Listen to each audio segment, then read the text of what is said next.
Hello students, welcome back to our YouTube channel. আজকে আমরা mesomeric effect বা resonance effect সম্পর্কে পড়ব। এর আগে আমরা পড়েছি রেজোন্যান্স এফেক্ট। রেজোন্যান্সের এফেক্টের একটা পার্ট হচ্ছে মেসোমেরিক এফেক্ট। রেজোন্যান্স এফেক্ট আর মেসোমেরিক এফেক্ট প্রায় একই, কিছু সামান্য কিছু ডিফারেন্স রয়েছে এদের মধ্যে। তো আমরা আজকে মেসোমেরিক এফেক্ট পড়ব। তো mesomeric effect two type mesomeric effect দেখা যায়। একটা হচ্ছে পজিটিভ মেসোমেরিক এফেক্ট বা এটাকে বলা হয় প্লাস এম এফেক্ট, আর একটা হচ্ছে নেগেটিভ মেসোমেরিক এফেক্ট বা যেটাকে বলা হয়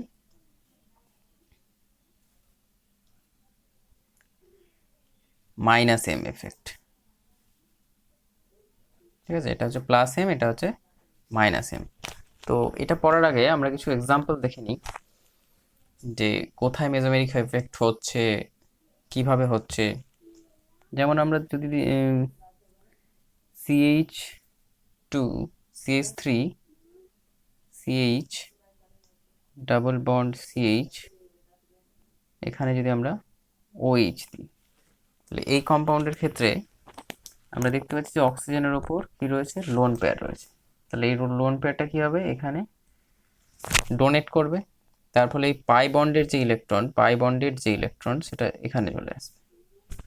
ঠিক আছে, তাহলে এখানে আমরা দেখতে পাচ্ছি যে দ্বিবন্ধনের ওপর ইলেকট্রন ঘনত্বটা এই লোন পেয়ার কি করছে, বৃদ্ধি করছে। তাহলে এই ক্ষেত্রে আমরা দেখতে পাচ্ছি কি করছি, ইলেকট্রন যেহেতু ডোনেট করছে তাই এটাকে বলা হবে প্লাস এম গ্রুপ। ঠিক আছে, OH গ্রুপকে বলা হবে প্লাস এম গ্রুপ। এবার যদি এরকম থাকে CH2 CH C double bond OH, তাহলে এখানে আমরা কি দেখতে পাবো যে এই যে পাই ইলেকট্রন কি হবে,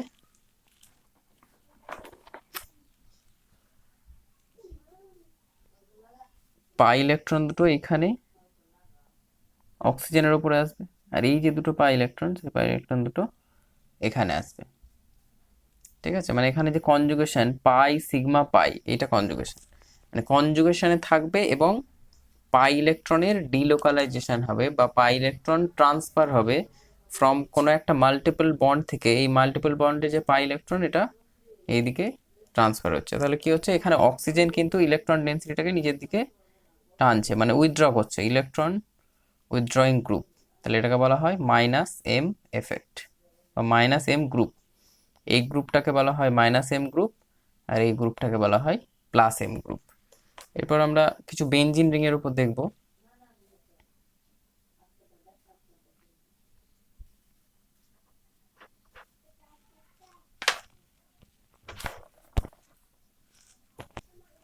কিছু বেনজিন রিং আমরা এখানে এঁকে নিচ্ছি, যেখানে বিভিন্ন গ্রুপ যুক্ত রয়েছে। যেমন এখানে যুক্ত রয়েছে অ্যালডিহাইড গ্রুপ,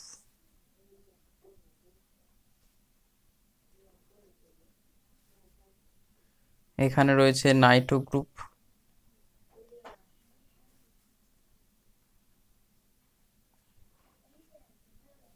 এখানে যদি থাকে halogen group,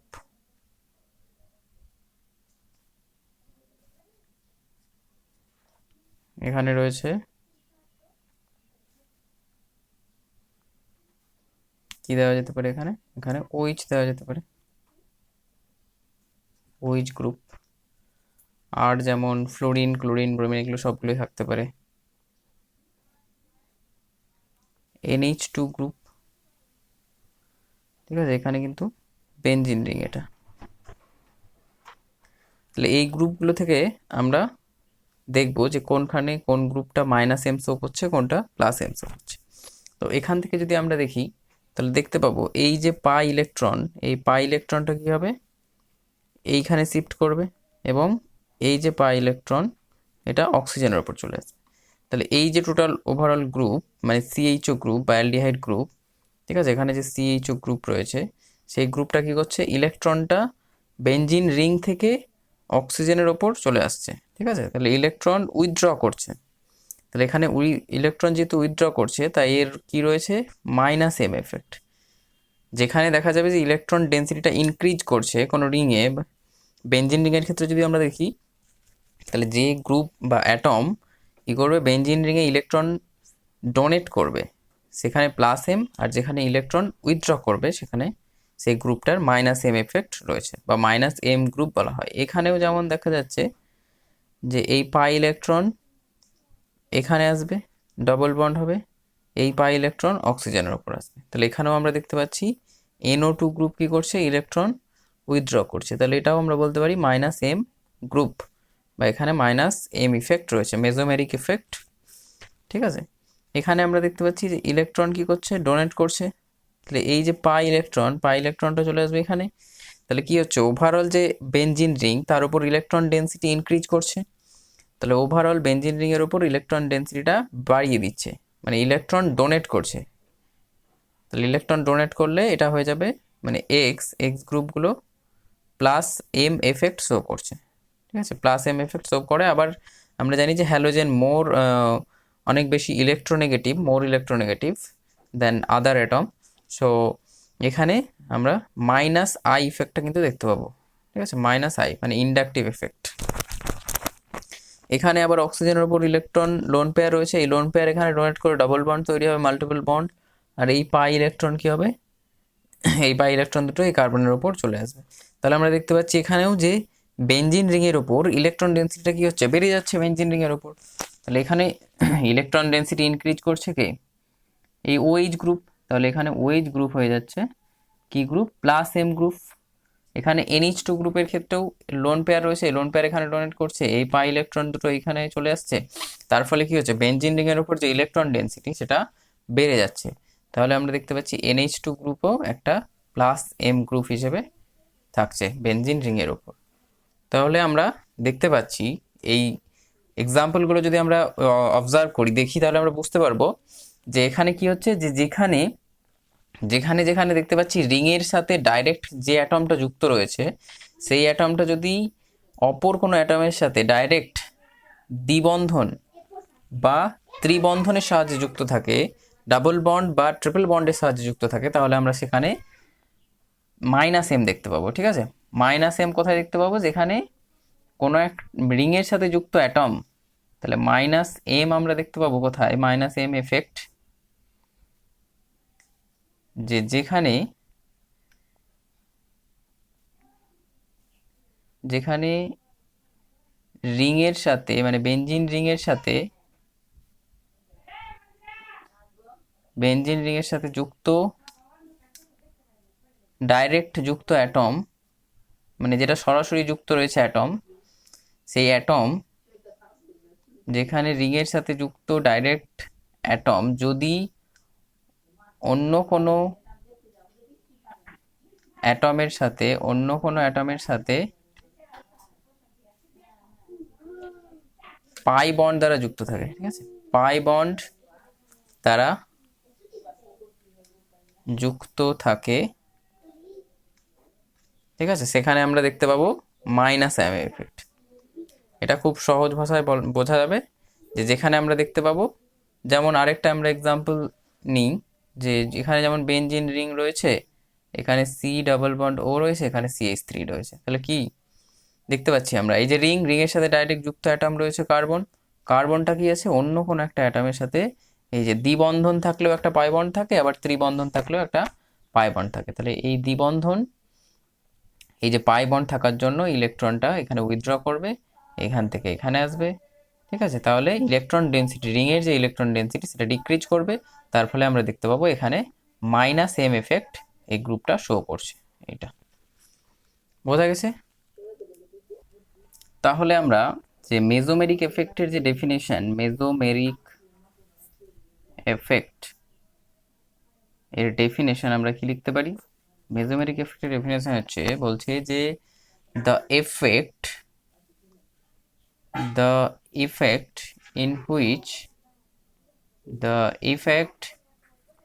in which pi electrons, ঠিক আছে, পাই ইলেকট্রনস কি হবে, are transferred, pi electron are transferred, কোথা থেকে ট্রান্সফার হবে, the effect in which pi electron are transferred from a multiple bond, from a multiple bond, multiple bond, multiple bond বলতে double bond হতে পারে, ট্রিপল বন্ড হতে পারে, ঠিক আছে, to an atom, to an atom, multiple বন্ডটা কোনো একটা অ্যাটমে শিফট করবে, ঠিক আছে, পাই ইলেকট্রনটা কোনো একটা অ্যাটমের ওপর চলে আসবে, অর অথবা, ঠিক আছে, টু অ্যান অ্যাটম কোনো একটা অ্যাটমের উপর আসতে পারে।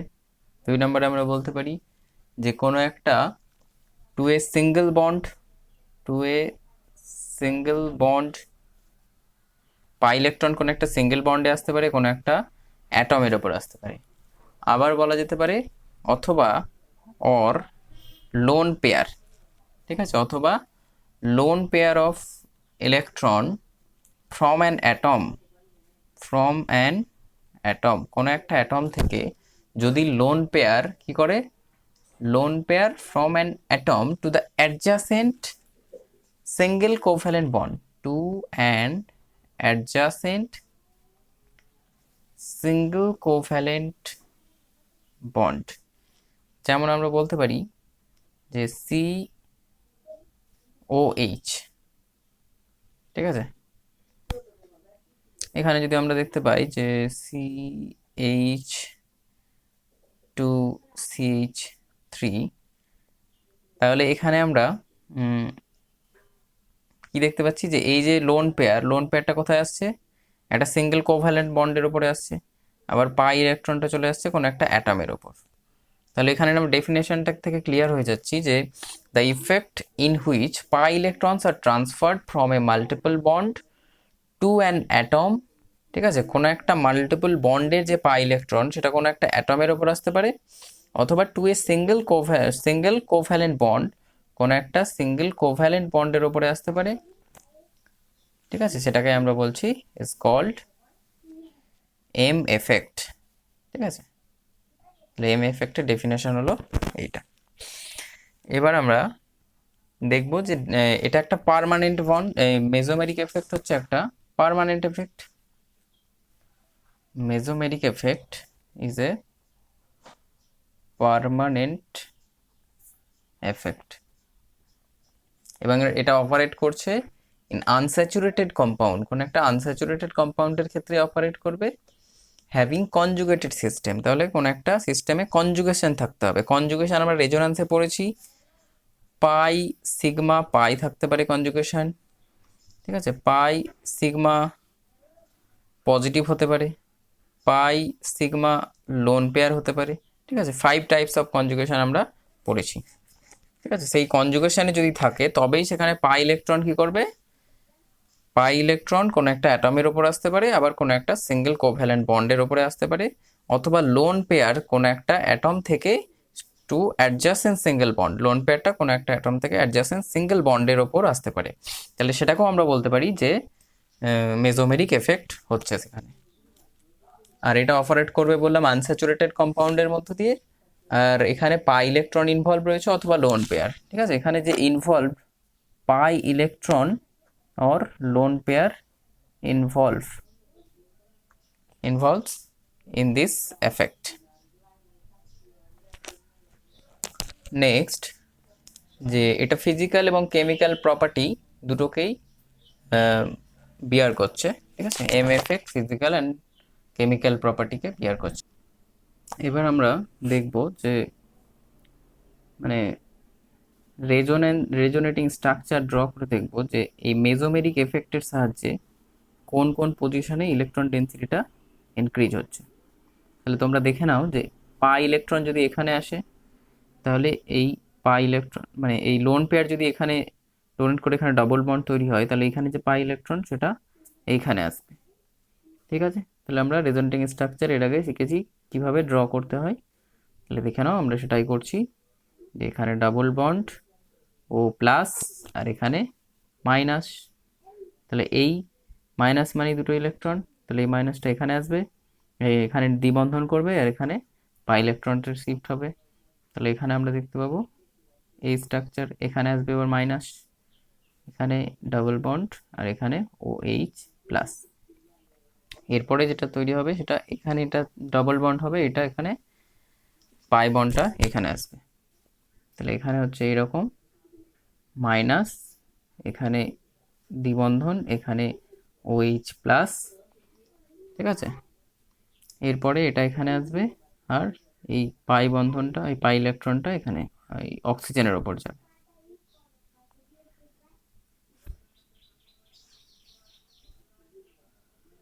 তাহলে এটা বন্ধনগুলো সব এরকম আসবে এটা, ঠিক আছে। তাহলে আমরা এই যে রেজোনেটিং স্ট্রাকচারগুলো দেখতে পাচ্ছি, তাহলে সেগুলোর ক্ষেত্রে আমরা কি দেখতে পাচ্ছি, যে আমরা যে কোনো গ্রুপের রেসপেক্টে আগে পজিশনটাকে আমাদের চিনে নিতে হবে, যে এই যদি পজিশন হয় তাহলে এর রেসপেক্টে এইটাকে বলা হয় অর্থ পজিশন, এটাকে বলা হয় মেটা পজিশন, এটাকে বলা হয় প্যারা পজিশন, ঠিক আছে। সেরকমভাবে এটাকেও বলা হয় অর্থ, এটাকে বলা হয় মেটা, আর এটাকে প্যারা। মানে গ্রুপের দুই সাইডের একবারে পাশের যে কার্বন যুক্ত রয়েছে, গ্রুপ যেখানে যুক্ত রয়েছে তার পাশের কার্বন দুটোর যে পজিশন, সেই দুটোকে বলা হয় অর্থ পজিশন, তারপরের দুটো পজিশনকে বলা হয় মেটা পজিশন, আর অ্যান্টি পজিশনটাকে বলা হয় প্যারা পজিশন। তাহলে আমরা এখানে দেখতে পাচ্ছি যে এই অর্থ পজিশনে মাইনাস চার্জ এসেছে, মানে এখানে ইলেকট্রন ডেন্সিটিটা বেড়ে গেছে অর্থ পজিশন, তারপরেরটাতে দেখতে পাচ্ছি প্যারা পজিশনে, তারপরে আমরা দেখতে পাচ্ছি অর্থ পজিশন। তাহলে কি করছে, এখানে ইলেকট্রন ডেন্সিটি ইনক্রিজ হচ্ছে, মানে OH group increases electron density, specially মানে পুরো রিংয়ে, হোল রিংয়ে তো ইলেকট্রন ডেন্সিটি ইনক্রিজ করছে, কিন্তু এখানে স্পেশালি ইনক্রিজ করছে অ্যাট অর্থ অ্যান্ড প্যারা পজিশন, অর্থ অ্যান্ড প্যারা পজিশন, ঠিক আছে।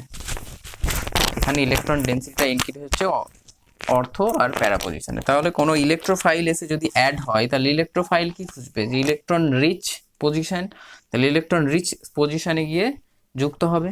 তাহলে এখানে ইলেকট্রোফিলিক সাবস্টিটিউশন হলে এই অর্থ পজিশনে আর প্যারা পজিশনে ইলেকট্রোফাইল এসে যুক্ত হবে, ঠিক আছে। এরপরে আমরা যদি আরেকটা দেখি নাইট্রো বেঞ্জিনের রেজোনেটিং স্ট্রাকচার দেখি, তাহলে আমরা দেখতে পাবো যে নাইট্রো বেঞ্জিনের ক্ষেত্রে কি আছে, এই যে পাই ইলেকট্রন দুটো এখানে চলে আসবে অক্সিজেনের উপর, তাহলে এই পাই ইলেকট্রনটা চলে আসবে এইখানে। তাহলে আমরা এটা দেখতে পাবো এইরকম,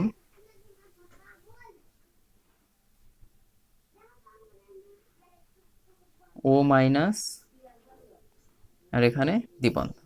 তাহলে নাইট্রোজেনের উপর, নাইট্রোজেনের 4টে বন্ধন আসছে, সেজন্য এখানে হয়ে যাবে প্লাস, আর এখানে আমরা এখানে যেহেতু এখানে নাইট্রোজেনের উপর 1 2 3 4 চারটে বন্ধন ছিল, এটাকে বলা হয় কোঅর্ডিনেট বন্ড। তো কোঅর্ডিনেট বন্ডে কি হয়, নাইট্রোজেন দুটো ইলেকট্রন অক্সিজেনকে ডোনেট করে এখানে, তাহলে সেক্ষেত্রে আমাদের এই প্লাস চার্জটা আসবে না, যেহেতু আমরা এখানে কোঅর্ডিনেট বন্ড দেখিয়েছি। তাহলে এখানে আসবে আমাদের, যেহেতু এখানে পাই ইলেকট্রন ছিল, পাই ইলেকট্রন দুটো কি হয়েছে, এটা এখানে ডাবল বন্ড করে গেছে, তাহলে এখানে এই কার্বনের ওপর ইলেকট্রন কমে গেছে, তাহলে এখানে প্লাস আসবে। তাহলে এই প্লাস আসবে, এই পাই ইলেকট্রনটা পরের বার এইখানে দ্বিবন্ধন করবে, আর প্লাসটা আসবে এইখানে, তাহলে এটা আসবে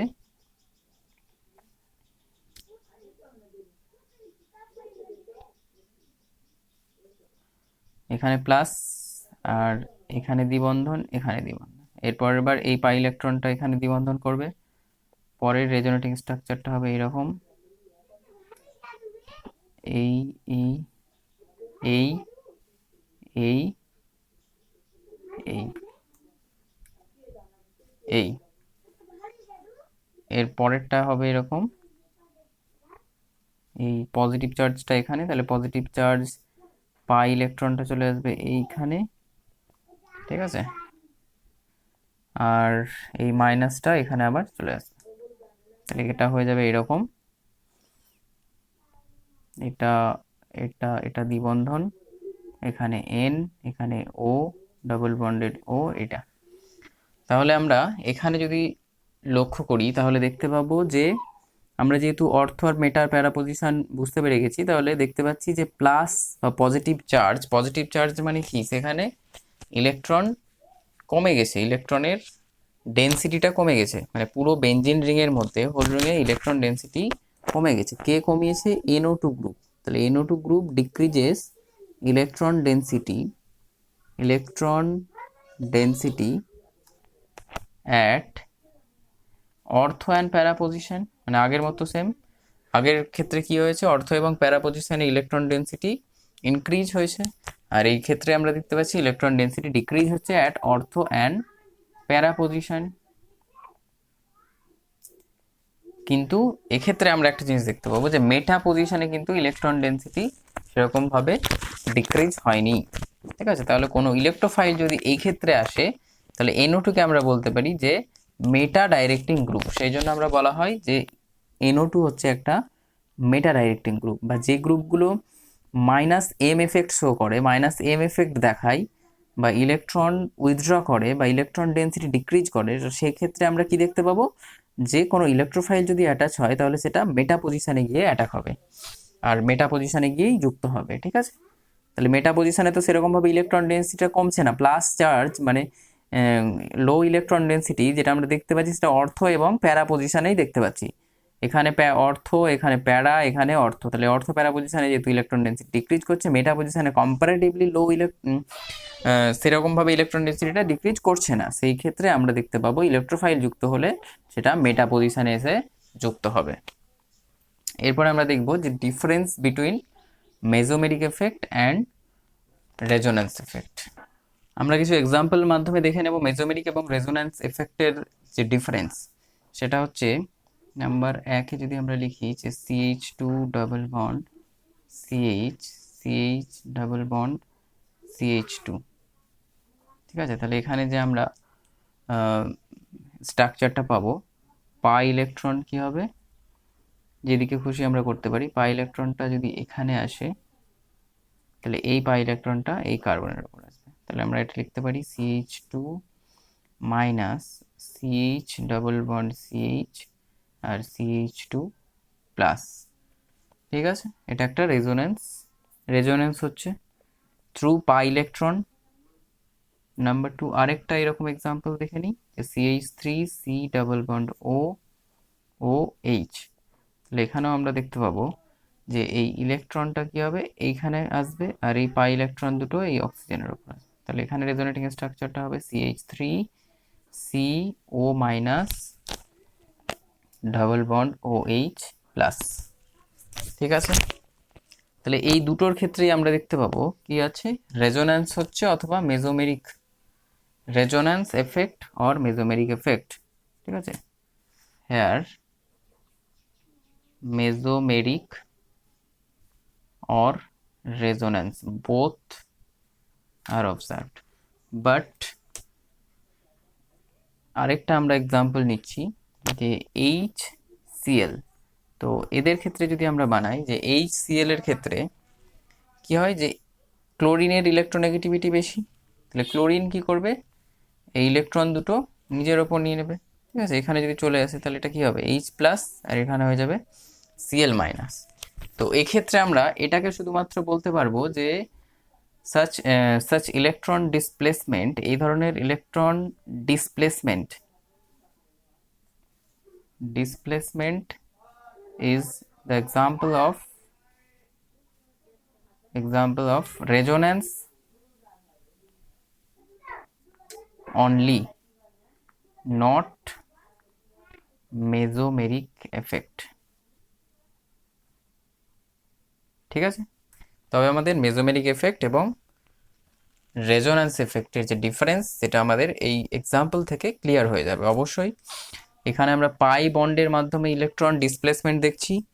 ঠিক আছে, পাই বন্ডের যে ইলেকট্রন পাশের সিঙ্গেল কোভ্যালেন্ট বন্ডে ট্রান্সফার হচ্ছে পাই ইলেকট্রন, অথবা এখান থেকে পাই ইলেকট্রনটা ট্রান্সফার হচ্ছে এই কার্বনের ওপর। এখানেও তাই সেরকমভাবে পাই ইলেকট্রন ট্রান্সফার হচ্ছে, বা এখানে কনজুগেশন রয়েছে, কিন্তু এখানে সেরকম কোনো কনজুগেশন নেই। জাস্ট এই পাই ইলেকট্রন, এই সিঙ্গেল বন্ডের যে ইলেকট্রন সেটা ক্লোরিন ইলেকট্রোনেগেটিভ, মোর ইলেকট্রোনেগেটিভ বলে ক্লোরিনের ওপর আসছে, এবং H প্লাস এবং Cl মাইনাস তৈরি হচ্ছে। এক্ষেত্রে আমরা দেখতে পাবো এই যে ইলেকট্রন ডিসপ্লেসমেন্ট সেটা হচ্ছে example of resonance only, not mesomeric effect. ঠিক আছে, এটা মেজোমেরিক এফেক্টের মধ্যে পড়ছে না, এটা অনলি রেজোন্যান্স, ঠিক আছে, অনলি আর। আর এখানে আর অথবা এম দুটোই আমরা দেখতে পাবো, আর অর এম এফেক্ট, ঠিক আছে। তো এগুলো থেকে আমাদের মেজোমেরিক এফেক্ট আর রেজোন্যান্স এফেক্ট বা মেজোমেরিক এফেক্ট কোন কোন ক্ষেত্রে হয়, এর অ্যাপ্লিকেশন কি, অ্যাপ্লিকেশন মেজোমেরিক এফেক্টের অ্যাপ্লিকেশন হচ্ছে অ্যারাইল বা ভিনাইল হ্যালাইডের যে লো রিঅ্যাক্টিভিটি সেগুলো আমরা দেখতে পারি। অ্যাপ্লিকেশন আমরা দেখে নিই। অ্যাপ্লিকেশন হচ্ছে যে মেজোমেরিক এফেক্টের অ্যাপ্লিকেশন লো রিঅ্যাক্টিভিটি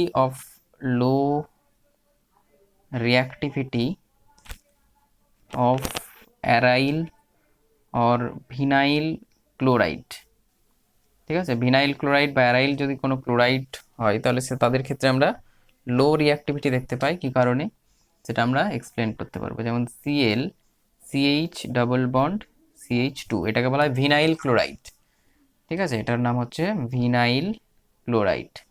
তাহলে এর যে রিঅ্যাক্টিভিটি সেটা হচ্ছে খুব লো, কারণ এখানে কি হয়, লোন পেয়ার যদি এখানে আমরা ডোনেট করি তাহলে কি হবে, এই পাই ইলেকট্রনটা কার্বনের ওপর আসবে, তাহলে সেক্ষেত্রে ক্লোরিনের ওপর কি আসবে, প্লাস চার্জ, এর নিজস্ব ইলেকট্রন ডোনেট করছে তার জন্য এখানে প্লাস চলে আসবে, আর প্লাস আসার জন্য এটা অনেক লো রিঅ্যাক্টিভ। প্লাস আসার জন্য নয়, এখানে যে দ্বিবন্ধন ক্যারেক্টার সৃষ্টি হচ্ছে, ঠিক আছে, সরি, এখানে যে লোন পেয়ার ডোনেটের মাধ্যমে যে সিঙ্গেল বন্ড রয়েছে এখানে আরেকটা বন্ড চলে আসবে, দ্বিবন্ধন চলে আসবে, তার জন্য কি হবে, আমরা এখানে কি দেখতে পাবো, সিএল, 2 মিনিট পর। তো আমরা এখানে দেখতে পাচ্ছি যে সিএল, এখানে দ্বিবন্ধন তৈরি হলো, এখানে প্লাস এলো, এখানে সিএইচ, এখানে CH2, এখানে মাইনাস, ঠিক আছে। তাহলে এটা কি হলো, যেহেতু দ্বিবন্ধন পার্শিয়ালি দ্বিবন্ধন হয়ে যাচ্ছে, যদি আমরা হাইব্রিড দেখি তাহলে এখানে পার্শিয়াল ডাবল বন্ড ক্যারেক্টার আসছে, সেই জন্য এখানে আমরা এটা লো রিঅ্যাক্টিভিটি, এটা স্টেবল হয়ে যাচ্ছে এবং কম অ্যাক্টিভ হচ্ছে, কম রিঅ্যাক্টিভ। আরেকটা আমরা বলতে পারি যে অ্যাসিডিক ক্যারেক্টার বা acidic nature of carboxylic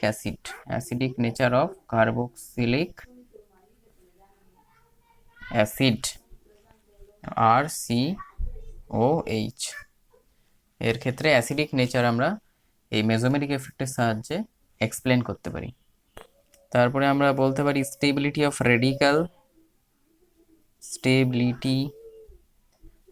carbon radical, stability of carbocation, তারপরে স্টেবিলিটি অফ কার্বো অ্যানায়ন, এই সমস্ত স্পেসিসের স্টেবিলিটি আমরা মেজোমেরিক এফেক্ট থেকে বলতে পারি। তো আজ আমরা এখানেই ক্লাসটা শেষ করছি, তোমরা পড়তে থাকো মেজোমেরিক এফেক্ট, রেজোন্যান্স এফেক্ট খুব ভালো করে দেখো, যদি কোথাও অসুবিধা হয় অবশ্যই কমেন্ট করে জানাবে।